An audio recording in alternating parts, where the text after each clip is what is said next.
पढ़ना है और कुछ नया भी सीखना है, कुछ की पॉइंट्स याद रखना है, क्योंकि आज हम लेके आए हैं ज्योग्राफी का चैप्टर नंबर 1, नाम है रिसोर्स एंड डेवलपमेंट, संसाधन और विकास। अब इसको समझने के लिए आपकी जो स्ट्रेटेजी है वो अच्छी होना चाहिए, ठीक है।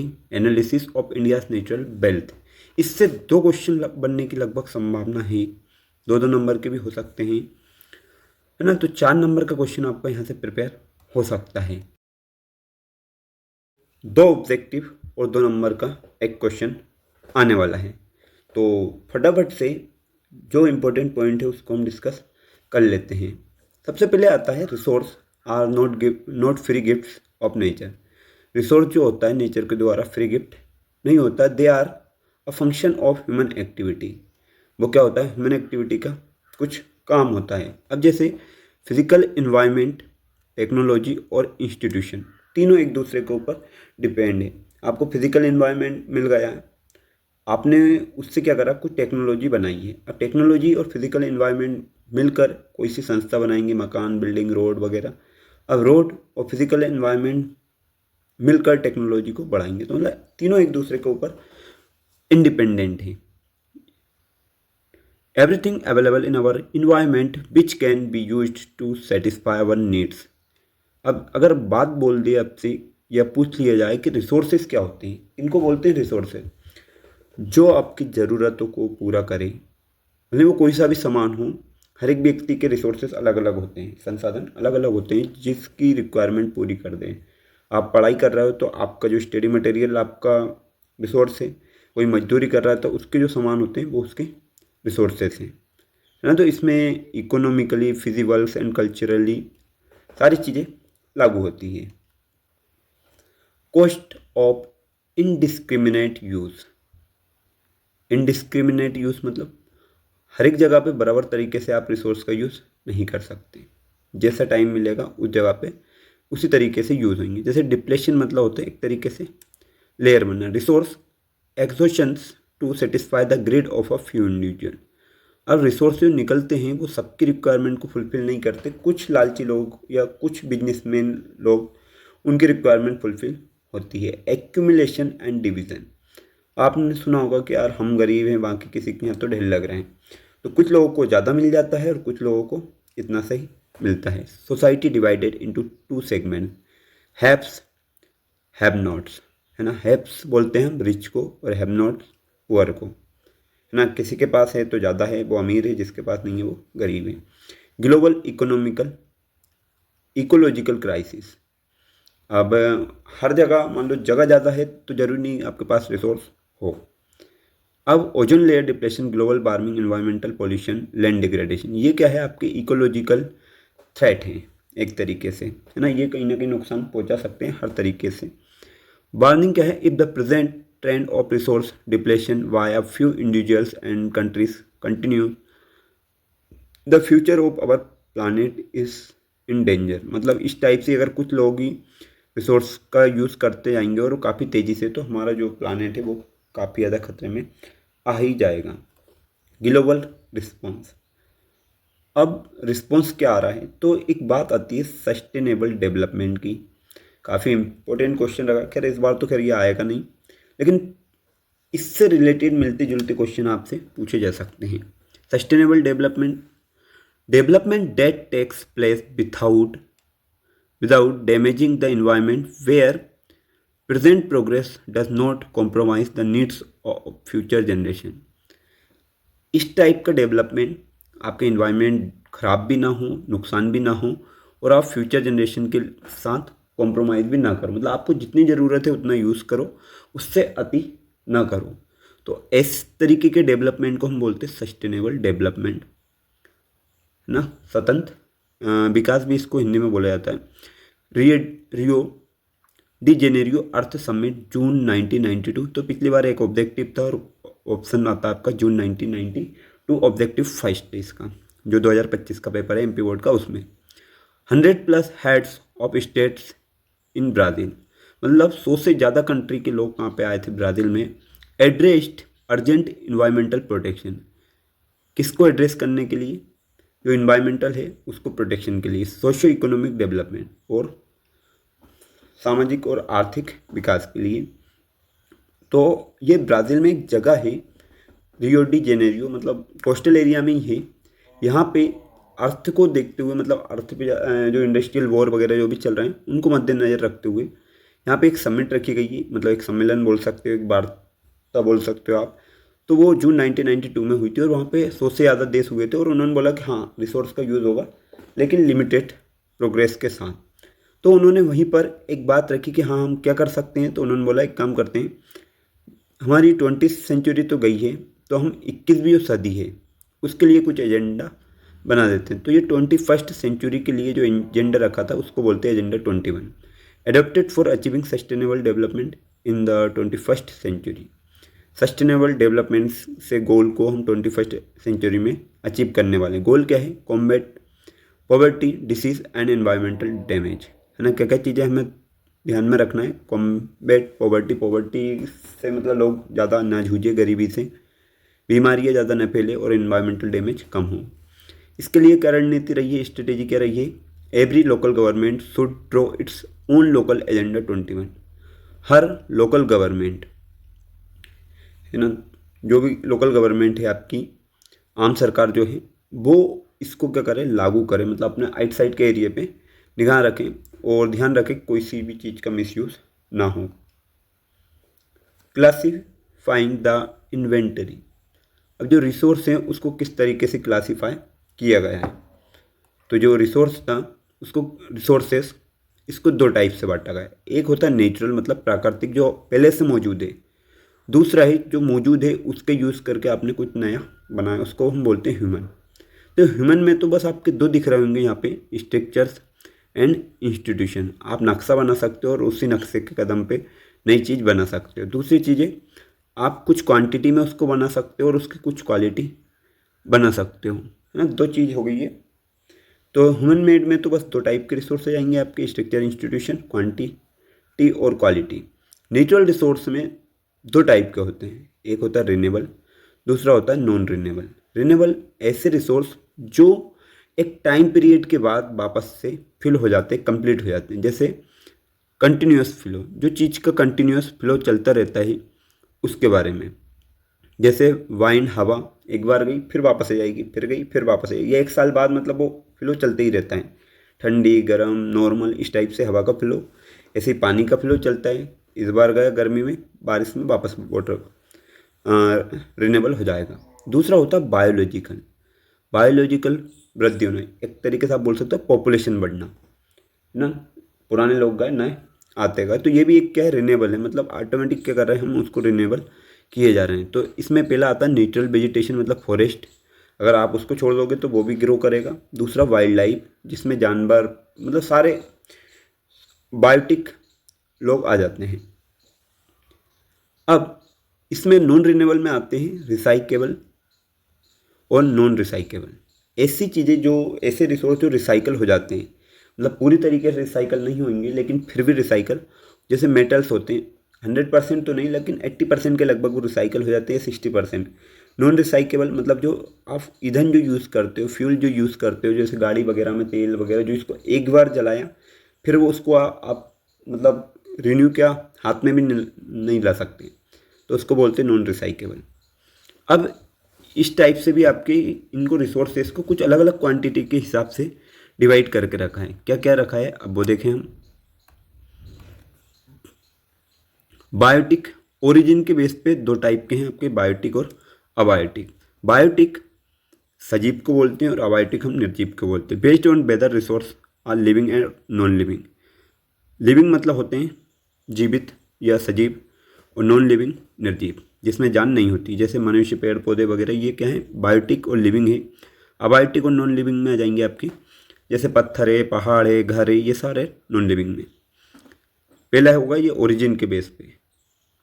एग्जॉस्टिबिलिटी के बेस पे आपके रिसोर्स कितने टाइप के होते हैं, तो हमारे दो टाइप के होते हैं, ये लिखें, है ना, रिन्यूएबल और नॉन रिन्यूएबल। एक रिन्यूएबल, दूसरा non renewable. Based on whether resource can be replenished, whether के ऊपर डिपेंड करते हैं ये भी, ये रिन्यू हो सकते हैं, ये रिन्यू नहीं हो सकते। टाइम पीरियड के बाद ये ऑटोमेटिक क्या हो जाते हैं, एग्जॉस्ट हो जाते हैं ये वाले। तो ये वाले तो हो सकता है रिन्यू हो जाए। अगला आता है ओनरशिप के बेस पे, मालिकाना हक के बेस पे। तो 4 तरीके से आप बांट सकते हो। इंडिविजुअल मतलब खुद का, स्वयं का, कम्युनिटी समुदाय का, राष्ट्र और इंटरनेशनल अंतर्राष्ट्रीय।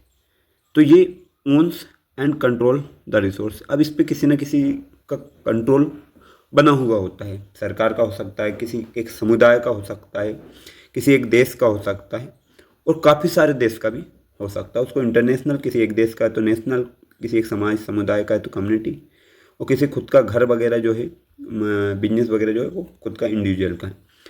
स्टेटस ऑफ डेवलपमेंट, डेवलपमेंट के स्टेटस पे आप रिसोर्स को कितने टाइप में डिवाइड कर सकते हो, पोटेंशियल, डेवलप्ड, स्टॉक और रिजर्व। 4 तरीके से आप इसको डिवाइड कर सकते हो। पोटेंशियल, आपके पास क्या क्षमता है लेकिन आप उसको डेवलप नहीं कर पाए। डेवलप्ड, जिसको आप क्या करें, बना चुके हैं। आपने किसी भी विषय को रखते हुए मान लो किसी बिजनेस को बनाया है, तो वो केस में आ जाएगा, आपका डेवलप्ड में आ जाएगा। स्टॉक मतलब होता है उसको स्टॉक के अंदर रखना, मतलब रोक कर रखना कोई सामान को यूज़ करने के, फ्यूचर यूज़ के लिए। और रिज़र्व वो भी सेम ही होता है, स्टॉक और रिज़र्व लगभग सेम ही होते हैं। Understand status ability versus accessibility. Availability और एसेसिबिलिटी दोनों के बेस पे क्या, अवेलेबिलिटी मतलब होता है क्या चीज़ अवेलेबल है, और एसेसिबिलिटी एक तरीके से ज़रूरत आप बोल सकते हो। तो पोटेंशियल इस बार का हो सकता है सबसे इम्पोर्टेंट क्वेश्चन हो। Potential resource found in a region but not yet utilise, मतलब आपके क्षेत्र में है लेकिन यूज नहीं कर पा रहे। जैसे सोलर और विंड एनर्जी बनाने की पावर राजस्थान और गुजरात के पास है, लेकिन उनके पास इतना पैसा नहीं है कि उसको डेवलप कर सके। लेकिन आज के टाइम पे इसको डेवलप खैर किया जा रहा है। Developed, surveyed, quality and quantity determined for utilisation. ना डेवलप्ड हम उसको बोल रहे हैं जहाँ पे किसका सर्वेक्षण किया जा रहा है, क्वालिटी और उसकी क्वांटिटी, कितनी क्वालिटी क्या है इसकी और क्वांटिटी कितनी में है, उसको हम बोलते हैं डेवलप्ड। जैसे हमें सारी चीज़ें पता हो जिस रिसोर्स के बारे में उसको। स्टॉक, अब क्या दिख रहा है आपको, एक तरीके से ताला। डेवलप्ड में तो आप मतलब सर्वे जो करते हो वो। Stock, material exist to satisfy needs but human lack the appropriate technology to access them. Hydrogen from water, है ना, स्टॉक में तो है लेकिन उसको हम एक्सेस नहीं कर पा रहे। जैसे मान लो हमारे पास हाइड्रोजन भी होगी, ऑक्सीजन भी होगी, लेकिन दोनों कंबाइन से हम पानी नहीं बना पा रहे हैं, तो इसको हम बोलते हैं स्टॉक रिसोर्स। रिजर्व रिसोर्स बोलते हैं सबसेट ऑफ स्टॉक, इसका ही पार्ट है ये भी। Technology exist but use in postponed for future requirements, चीज़ें हैं लेकिन हम क्या करते हैं, फ्यूचर को देखते हुए चीज़ें यूज़ करते हैं। जैसे वाटर इन डैम्स, डैम्स के अंदर पानी है तो हमको एक दिन में यूज़ नहीं करते, उसको रिजर्व रखते हैं। फॉरेस्ट, उससे भी एक साथ नहीं निकालती चीज़ें, उसको भी हम क्या करते हैं, रिजर्व में रख कर रखते हैं। मॉडर्न कार्टोग्राफिक एडिटोरियल की the paradox of plenty, why India needs planning. अब जो देश है, देश में प्लानिंग की आवश्यकता क्यों है। अब जैसे ये वाला रीज़न है, ये था आपका पोटेंशियल वाले का, है ना, सोलर विंड और वाइंड के लिए। ये वाला rich cultural heritage, deficient in water and minerals, कुछ चीज़ों में ये भी भरपूर है। कश्मीर, असम वाला जो है एबिंडेंस ऑफ वाटर, लेक, इंफ्रास्ट्रक्चर, यहाँ पे मतलब पानी की क्या आ जाती है, कमी आ जाती है। कारण क्या है, इंफ्रास्ट्रक्चर कम है और यहाँ तक सुविधा कम पहुँच पाती, क्योंकि ये वाला जो पोर्शन है यहाँ पे हमारे पास रीजन कम है जहाँ पे हम चीज़ें इंफ्रास्ट्रक्चर बढ़ा सकें। ये वाला जो रीजन है rich in minerals and coal, ये वाला जो क्षेत्र है ब्लैक, ये मिनरल्स में काफ़ी ज़्यादा आगे है। Balanced resource planning is required at national, state, regional and local level. तो आपको बैलेंस बनाकर चलना होता है चीज़ों को मैनेज करने में। रिसोर्स प्लानिंग आर्किटेक्चर्स ना, रिसोर्स की प्लानिंग के लिए क्या आर्किटेक्चर रखा जाता है। सबसे पहले होता है आइडेंटिफिकेशन एंड इन्वेंटरी, है ना, उसकी पहचान करना और उसकी खोज करना। आइडेंटिफिकेशन पहचान, इन्वेंटरी मतलब खोज। Surveying, mapping, qualitative and quantitative estimation, तो आपको उसका सर्वे करना है। सर्वे कर लिया आपने, कि हाँ कहाँ पे क्या है, फिर उसका मैप बनाना है, मैप बनाया, क्वालिटी चेक करना है किस क्वालिटी का है, फिर उसकी क्वांटिटी, फिर ये पूरा पूरा आपका डाटा एस्टिमेशन मतलब आकलन हो जाएगा। प्लानिंग स्ट्रक्चर क्या होता है आपका, क्या आपने प्लान करा उसका स्ट्रक्चर क्या है। Evolving a structure endured with appropriate technology skills and institutional setup. Institution को सेट करने के लिए जो प्लान वगैरह करते हैं स्किल टेक्नोलॉजी सबका यूज़ करके, उसको हम बोलते हैं। इंटीग्रेशन क्या होता है, matching resource development plans with overall national development plan, मतलब जो भी आप प्लान्स बनाते हो उससे नेशन का डेवलपमेंट हो रहा है कि नहीं हो रहा है, मतलब वृद्धि हो रहा है, सीधी तरीके से बोल सकते हैं वृद्धि होना आपके हर तरीके से जो भी एक्टिविटी है उन सब के अंदर।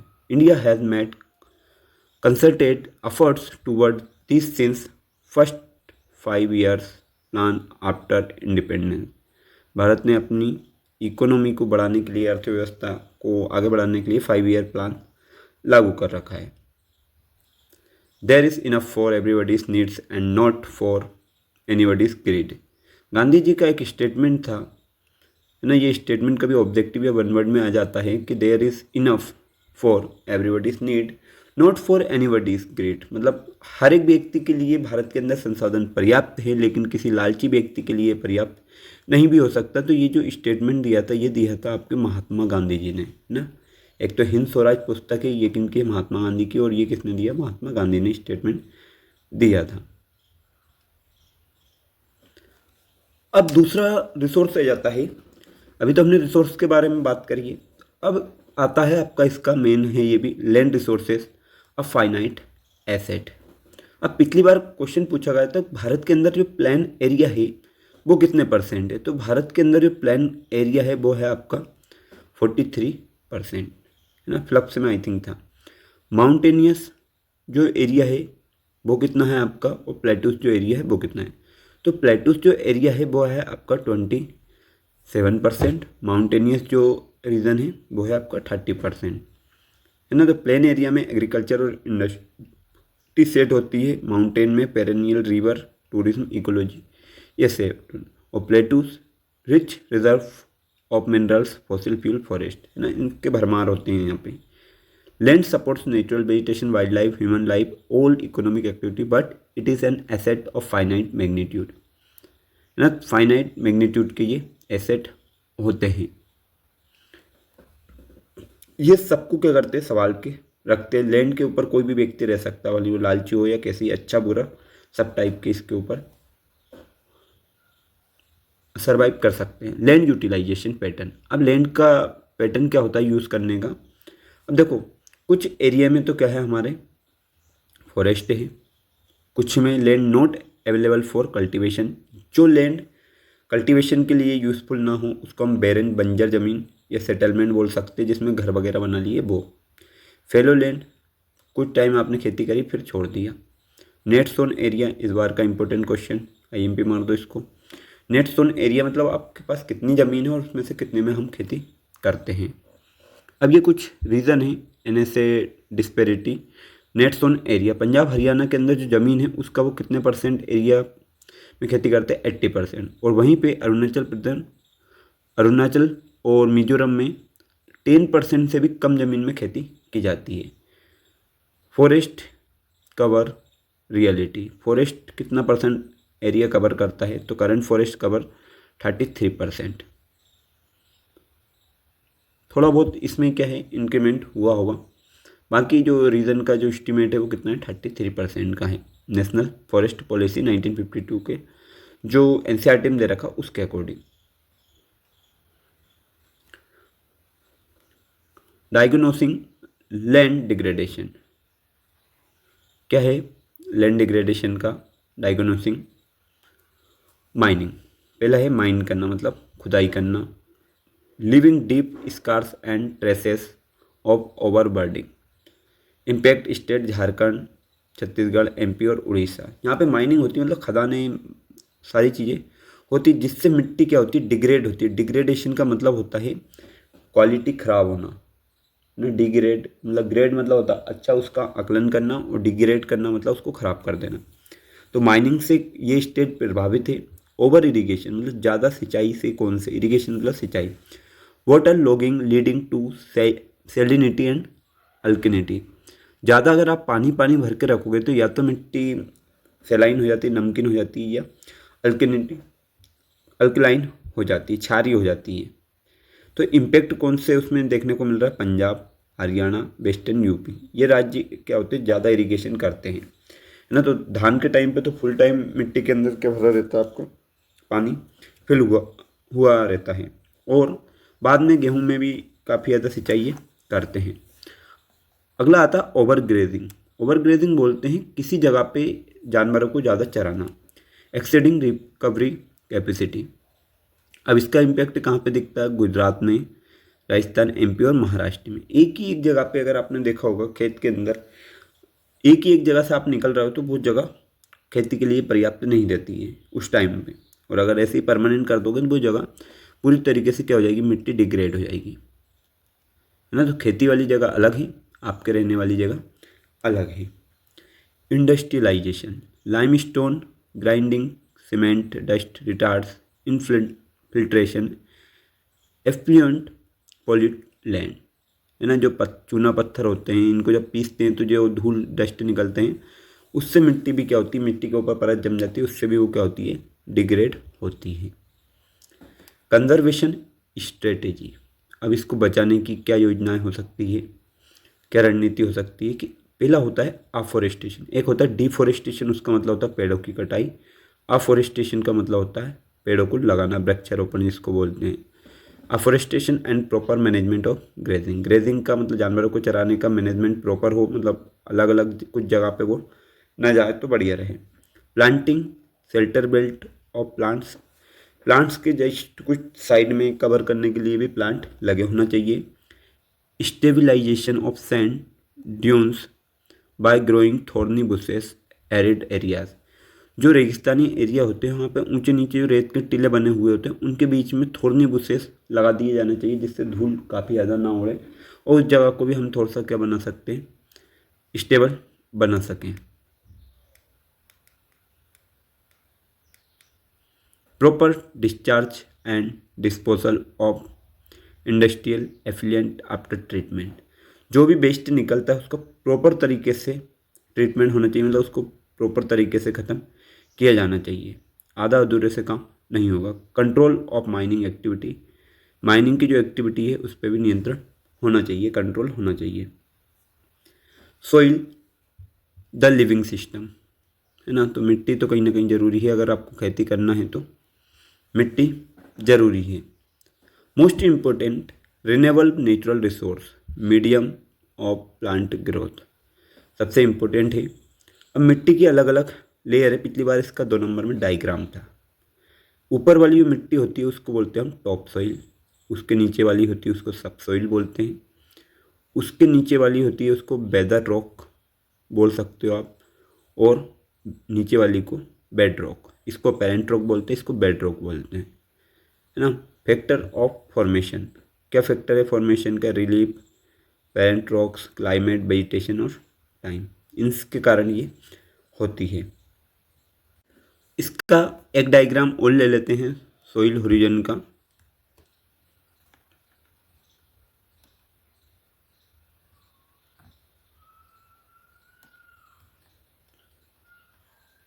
ना। तो आप इसको अलग अलग नाम से जानते हो। ऊपर वाला ऑर्गेनिक लेयर ओ के नाम से जानते हैं, जिसमें ह्यूमस होती है।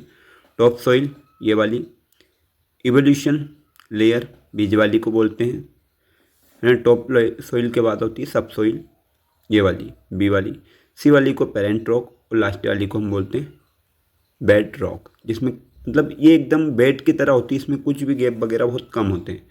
ये पत्थरों की तरह जमी हुई होती है, इसमें गैप होते हैं, इसमें कुछ पत्थर कुछ मिट्टी, इसमें लगभग मिट्टी होती है, इसमें भी मिट्टी और ह्यूमस होता है, ये ऊपर वाली लेयर होती है।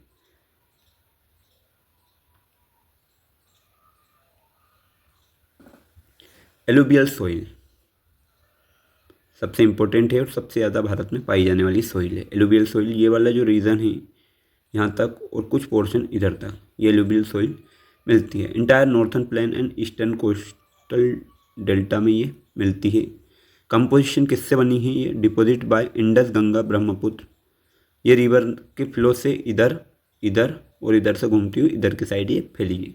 एलुवियल नाम अगर ध्यान रखना हो आपको, ये वाला जो रीजन है इसमें है आपका हिमालय ना, ये वाला जो रीजन है इसमें बनता आपका हिमालय, और ये काफ़ी ऊंचा है तो इससे ऊपर से बहने वाली जो नदियाँ हैं वो मिट्टी लेके आती, पत्थर लेके आती, तो उससे टूट टूट के ये वाले रीजन में क्या बना? आपकी एलुवियल सॉइल बनी है। सैंड, सिल्ट और क्ले ये चीज़ें इसमें मिलती है। अब जो बांगर और खादर दो तरीके से इसको डिस्ट्रीब्यूट करा है। ओल्ड एलुवियल को हम बोलते हैं बांगर, जिसमें कंकर की मात्रा ज़्यादा होती है, मतलब एक तरीके से कंकर ही कंकर होते हैं। दूसरी होती है khadar new alluvial, fine particle more fertile, है ना, जो अच्छी क्वालिटी की होती है, जहाँ पे हर साल नई मतलब मिट्टी आके जमा होती है। अब कौन सी क्रॉप के लिए पर्याप्त है? शुगरकेन, गन्ना, पेडी, धान, बीट और पल्सेस, इनके लिए ये काफ़ी अच्छी मानी जाती है। ब्लैक सॉइल, जिसका नाम याद रखो रेगुर, एक नंबर के लिए काफ़ी इंपॉर्टेंट है। फॉर्मेशन किसके फॉर्मेशन से बना? Made of lava flow. Lava जो ज़मीन से निकलता है ज्वालामुखी, उसके कंटिन्यूस फ्लो होने के कारण क्या बना? बेसाल्ट रॉक बनी है। उसके टूटने के कारण वो बाद में अलग अलग तरीके से फ्रेगमेंट हुआ, उसके कारण ये टूट कर के बनी मिट्टी बनी है, अंडर स्पेसिफिक क्लाइमेटिक कंडीशन के कारण। अब किसकी फसल के लिए इंपॉर्टेंट है? ये दिखेगा होगा, कॉटन है, ये रुई। अब कैरेक्टरिस्टिक क्या है? Clay material hold moisture well. Clay material है मतलब ये मॉइस्चर, नमी काफ़ी टाइम तक होल्ड करके रख सकती है। Rich in calcium carbonate, magnesium and potash lime, इन सब में ये पर्याप्त होती है। आइडियल बोलते हैं हम कॉटन के लिए। कॉटन के लिए ये क्या है? मेन है। Red, yellow and laterite soil. अब रेड और येलो जो सॉइल होती है वो एक ही है, बट ओरिजिन किससे है? Crystalline igneous rocks in low rainfall area. Low rainfall area वाले में जो इग्निशियस रॉक्स है उससे ये मिट्टी बनी हुई है। कलर जो रेड कलर होता है वो होता है आयरन के डिफ्यूजन के कारण, एंड येलो हाइड्रेटेड के कारण। मतलब लाल मिट्टी होती है, उसमें अगर आप पानी डाल दोगे ना तो उसका कलर चेंज होकर क्या हो जाएगा? येलो हो जाएगा। लेटेराइट सॉइल, ये लेटिन वर्ड शब्द, जो भाषा का शब्द है लेटर, उससे मिलके बना है, जिसका मतलब होता है ब्रिक, मतलब ईंट के लिए। Formation intense leaching due to heavy tropical rain. जहाँ बारिश ज़्यादा होती है वहाँ की मिट्टी लीची सी हो जाती है, चिपकी हुई सी, तो उस टाइप की मिट्टी होती है। ये कैसी? इसका पीएच कम होता है 6 से, इसलिए ये क्या होती है? एसिडिक होती है। न्यूट्रिएंट डेफिशिएंट, मतलब न्यूट्रिएंट्स की कमी होती है। कौन सी क्रॉप यहाँ पे उगाई जाती है इस मिट्टी पर? चाय, कॉफ़ी और कैश्यूनट, आपके जो काजू वगैरह होते हैं वो। Soil of extreme environment. अब कौन सी सोइल का वो किया जाता है इन्वायरमेंटल तौर पे? दो तरीके से होती है। एरिड सोइल, जिसको मरुस्थली मिट्टी बोला जाता है, मृदा बोला जाता है, ये रेड, ब्राउन और सैंडी सेलाइन टाइप की होती है। रेड या ब्राउन होती है। सेलाइन मतलब नमकीन सी। लेक ऑफ मॉइस्चर, ह्यूमस, कंकर लेयर, ब्लॉक इनफिल्ट्रेशन। यहाँ पे तो आपको मिट्टी देखने को मिलेगी नहीं, धूल होगी, ये कंकर से होंगे, ये टाइप की आपको दिखती है। रेगिस्तान, राजस्थान, गुजरात कुछ पार्ट में ये देखने को मिलती है। फॉरेस्ट सोइल, जो आपके फॉरेस्ट में ही देखने को मिलती है। फॉरेस्ट कौन सी जगह? जो हिली एरिया होता है, हिली माउंटेनियस, पहाड़ पर्वत वाले, उन, और रेन फॉरेस्ट मतलब बारिश होती है। वेरिएंस क्या है? Loamy, silty in valley, course on slope, है ना, स्लोप पर मतलब ऊपर से नीचे आती रहती है ये बार बार, और पहाड़ वगैरह, ये पेड़ पौधे जो भी हैं सारे इस पे ही बने हुए। Snow area acidic, low humus, subject to denudation के सब्जेक्ट है, मतलब ये इसमें मिट्टी में कटाव ज़्यादा होता है, ये बार बार कट कर कहाँ पे धसल कर नीचे आ जाती है। अब थोड़ा आगे बढ़ते हैं तो कुछ चीज़ें और इम्पोर्टेंट हैं। Resource are a function of human interaction, not free gift, है ना। रिसोर्स जो भी है ह्यूमन के कुछ काम है, ना कि फ्री है। अब हमको मकान है, कोई सी कुर्सी है, जो भी चीज़ें मिली है वो हमने बनाई है। रिसोर्स तो पहले भी थे और आज भी है। India diversity demands complex multi level planning. India की जो डाइवर्सिटी है वो काफ़ी अलग अलग लेवल पे प्लानिंग चाहती है, मतलब हर जगह पे अलग प्लानिंग हो। Land and soil are finite asset. Land soil क्या है? फाइनाइट एसेट है, under threat from human greed and negligence. कुछ थ्रेट यहाँ पे मिलता है ह्यूमन के द्वारा, क्यों? क्योंकि बार बार ह्यूमन ओवर इरिगेशन या चीज़ों का ओवर यूज़ करना स्टार्ट कर दिया है। तो हमें क्या करना चाहिए, sustainable existence in the only pathway to global peace and development, है ना। सस्टेनेबल मतलब नॉर्मल जितनी ज़रूरत है उस हिसाब से हमें चीज़ें को यूज़ करना चाहिए। तो कैसी लगी ये वीडियो, अगर अच्छी लगी हो तो लाइक शेयर सब्सक्राइब करो। और एक टॉपिक और बचा है, उसके लिए मैं अभी अब इसमें कुछ क्वेश्चन जो पूछे जा सकते हैं, जैसे स्ट्रिप क्रॉपिंग पूछा जा सकता है, इस बार शेल्टर बेल्ट पूछा जा सकता है, गली इरोजन पूछा जा सकता है, सीट इरोजन पूछा जा सकता है। सीट इरोजन होता है कि ऊपर से पानी तेज फ्लो होकर आता है इस टाइप से, तो ये मिट्टी को नीचे बहा के लाता है ना। Water flows as a sheet washing away top soil, ऊपर की परत को बहा देता है, उसको हम बोलते हैं सीट इरोजन। ये पूछ चुके हैं अभी 2023 का क्वेश्चन, ये 2024 का सॉरी। गली इरोजन मतलब जब मिट्टी पानी बह के आता है तो बीच में एक नाली जैसी बना के ले आता है, उसको हम बोलते हैं gully erosion. Running water cuts deep channel gullies creating bad land ravine in Chambal, Chambal के इलाके में इसको रेवाइन से बोलते हैं और बाकी तौर पे इसको गली बोलते हैं हम, है ना। पानी फेरते हो तब भी ये नालियाँ बन जाती हैं। Contour ploughing ploughing along contour lines to decelerate water flow, क्या करते हैं जब खेती करते हैं तो उसके बीच में कुछ नालियाँ टाइप की बना देते हैं, जिससे क्या हो सके, एक मतलब पूरा वो बोया है उसके बीच में कुछ नालियाँ बनाते हैं, जिससे पानी क्या हो सकता है उस नाली के द्वारा चला जाए, मतलब तेज़ी से मिट्टी को ना काटे। पहाड़ी इलाकों में या कुछ ऐसी जगह पे ढालू इलाकों में ये बनाते हैं। टेरेस फार्मिंग, पहाड़ों पे ये खेती होती है। Cutting steps on slope western central Himalaya, Himalaya region में खेती की जाती है। पहाड़ों को इस टाइप से काटा जाता है सीढ़ियों की तरह, तो पानी बढ़िया आराम आराम से बहता हुआ जैसे सीढ़ी पे जाता है, मिट्टी भी ना कटे। स्ट्रिप फार्मिंग होती है। Strips of grass left to grow between crops to break wind force, हवा कुछ जगह पे हवा ज़्यादा चलती समुद्र के आइट साइड वाले इलाके में, तो उसमें खेतों के बीच में बार बार क्या करते हैं, घासुन लगा दिया जाता है, उसको बोलते हैं strip cropping. Shelter belt planting lines of trees to break wind force, मतलब ये भी उधर ही करते हैं वेस्टर्न घाट या ईस्टर्न घाट साइड में इंडिया में। समुद्र के आइट साइड जो जगह है वहाँ पे हवा की रफ्तार तेज़ होती है, तो वहाँ पे क्या करते हैं, लाइन से पेड़ लगा दिए जाते हैं, जिसको हम बोलते हैं शेल्टर बेल्ट। तो ठीक है, यहीं तक था और इनमें से कुछ क्वेश्चन हो सकता है, ये वाली सीट आप ज़रूर देख लें।